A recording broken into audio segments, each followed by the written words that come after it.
afternoon. This is Rich Nass, Executive Vice President of Open Systems Media, here for this week's installment of 5 Minutes With. This week, my special guest is Jim Douglas, who has just been named the president of Wind River. Good afternoon, Jim. Rich, great to talk to you again. Hope you've been well. Well, I have been well. Thank you very much. So let's get right into this. First, I want to talk about everybody's favorite topic these days, the Internet of Things. In the case of Wind River, they've really thrown their hat into the ring and, from what I understand, have gone all in. You guys have an approach that really looks at all the different aspects of the IoT. Can you explain that a little bit and what makes that different from what some other folks are doing in that same space? Yeah, a couple things. So you introduced me by kind of the new president. So one of the things I really want to make clear, companies that change strategies every day, change socks, they either are bad businessmen or they have bad hygiene, right? So from a strategic standpoint, we're continuing to be focused on a path we've been on for quite a while. And it really ties to how we think IoT is evolving and where it's going to accrue value. So for us, kind of a couple components of it. The first is really extending intelligence out to the edge, where you've got intelligent sensors, devices, and gateways. The second is how do you connect those and how do you connect those effectively?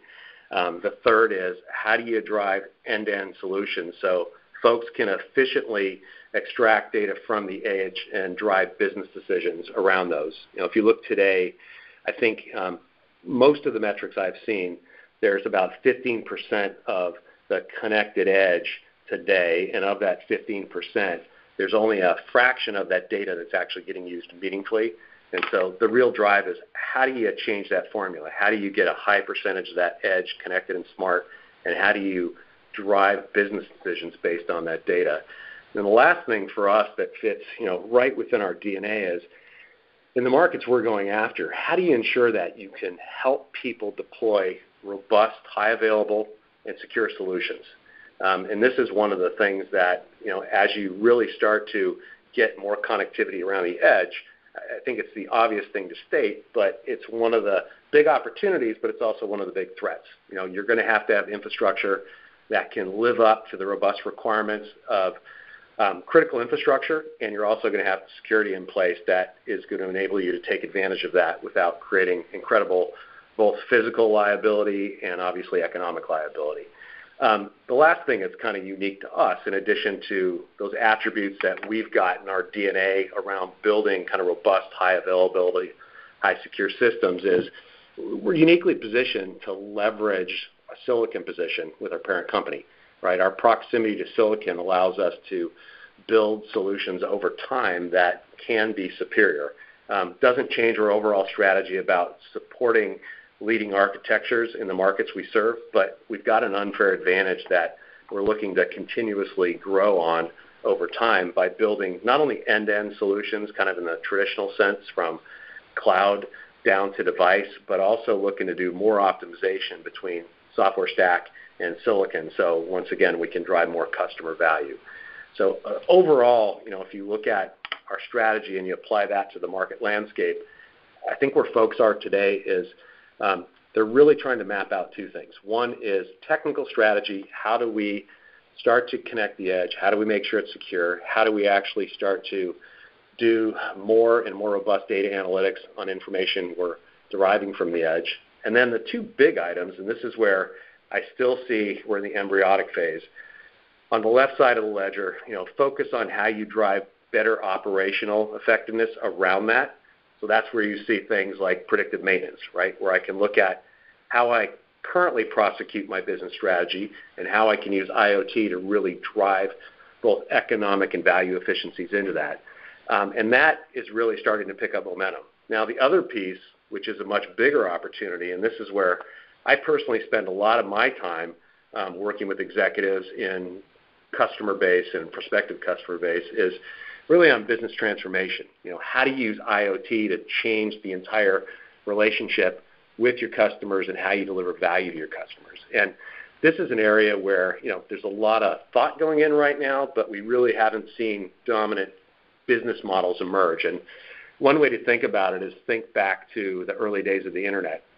You saw the same kind of thing. There was lots of excitement around the activities associated with getting a presence in the internet, but there really wasn't dominant business models that were driving considerable business transformation. Once those emerged, you saw a complete, new dynamic in terms of the technology economy, and IoT has got the ability to not only do that to the same scale, but to a much bigger scale. So kind of tie those together with strategy. We're trying to enable that to come to fruition where people can effectively deploy solutions that can provide those operational efficiencies, but then also help them both from kind of a business intellect standpoint, really start to formulate how they can drive business transformation, but also ensure that the technology is going to be an enabler behind that. Okay, so if I understand what you're saying correctly, aren't you asking me to put all my eggs into your basket? Of course I am. Now, let me be pragmatic, though. You're always going to have heterogeneous solutions, right? I don't think it's realistic to think that any customer is going to deploy a homogeneous solution. So the thing that not only Intel but other companies really have to focus on is a couple things. One is you've got to be able to articulate a complete solution so you can help people understand how they could effectively implement strategies.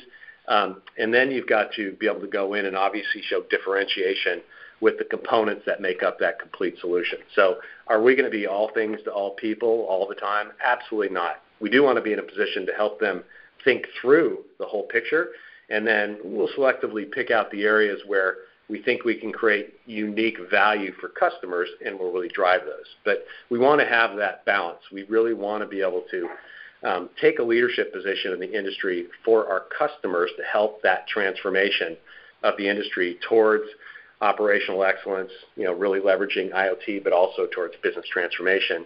And then we'll selectively pick the spots, as I said, where we think we can uniquely provide greater customer value. Okay, certainly fair enough. We're almost out of time. I'd just like to address one more thing. I'd be remiss if I didn't bring this up. It was announced, actually I don't even know if it was announced, but I found out that Wind River is being much more closely aligned into Intel now.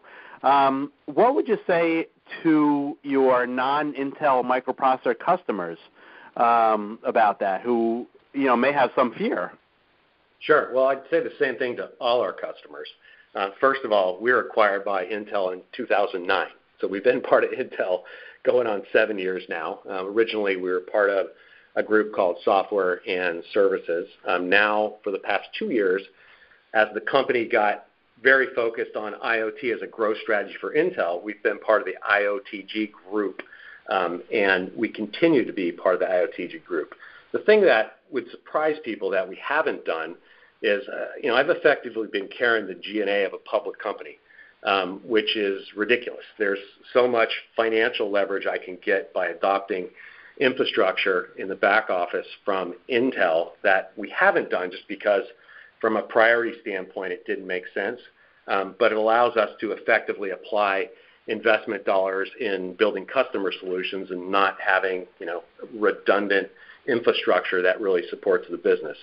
So I think the key message to people is how we actually develop solutions, how we deliver solutions, how we support solutions is not going to change. Our strategy is going to continue to be aligned with providing the best solutions to customers, including non-IA solutions.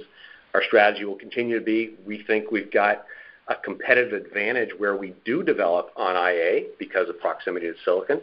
And so you're not going to see a change based on this in terms of how we deliver value to you. And as I said, I think most people will be surprised. A lot of what we're focused on, they would go, really? You guys haven't done that yet?